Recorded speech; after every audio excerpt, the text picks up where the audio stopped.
There are so many different types of oils out there. So how do we know which ones to use for cooking and baking?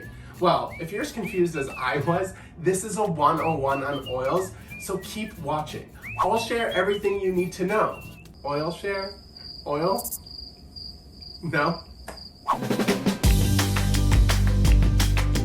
Sometimes I feel like oil gets a bad rap. Like when we think about oily foods, we often think about, the grease at the bottom of a pizza box.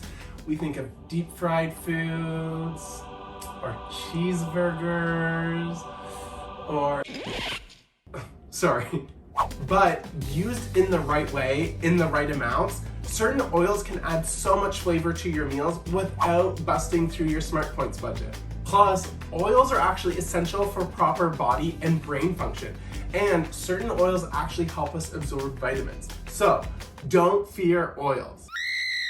Alright, so when you're choosing an oil to cook with, you want to take into consideration the smoke point. What's the smoke point, you ask? Well, this is the point and temperature that when the oil cooks, it will start to break down. Higher heats can thin out certain oils to a point where they're no longer adequate for cooking. Hey, extra virgin olive oil. If you can't handle the heat, get out of the kitchen. Oils will have either a higher smoke point or a lower smoke point.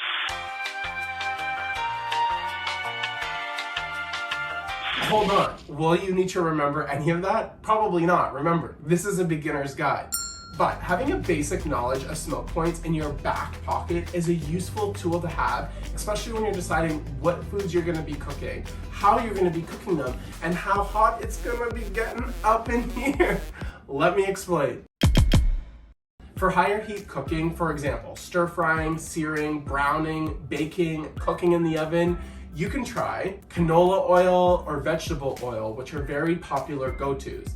Avocado oil or grapeseed oil are great if you want something that has a little bit more mild flavor. Peanut oils pairs very well with stir fries or noodle dishes, or plain olive oil, which is better for most types of cookings than extra virgin olive oil. Almond oil will give you a nice nutty flavor.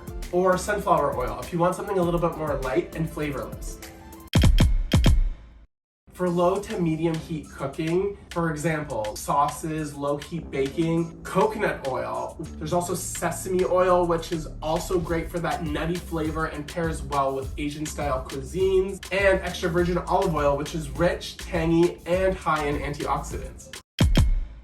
Finally, if you aren't using any heat at all, say for salad dressings, dips, for marinades, you can try any flavor infused extra virgin olive oil is great, and these will range in prices, but they're basically excellent for drizzling over your veggies, putting on top of pastas, as are sunflower seed oil and flaxseed oil. And there you have it, you're officially an oil connoisseur, if that's a thing. Save this video for later so that you're not texting your mom every time you're at the grocery store. Not that I still do that. I mean, sometimes.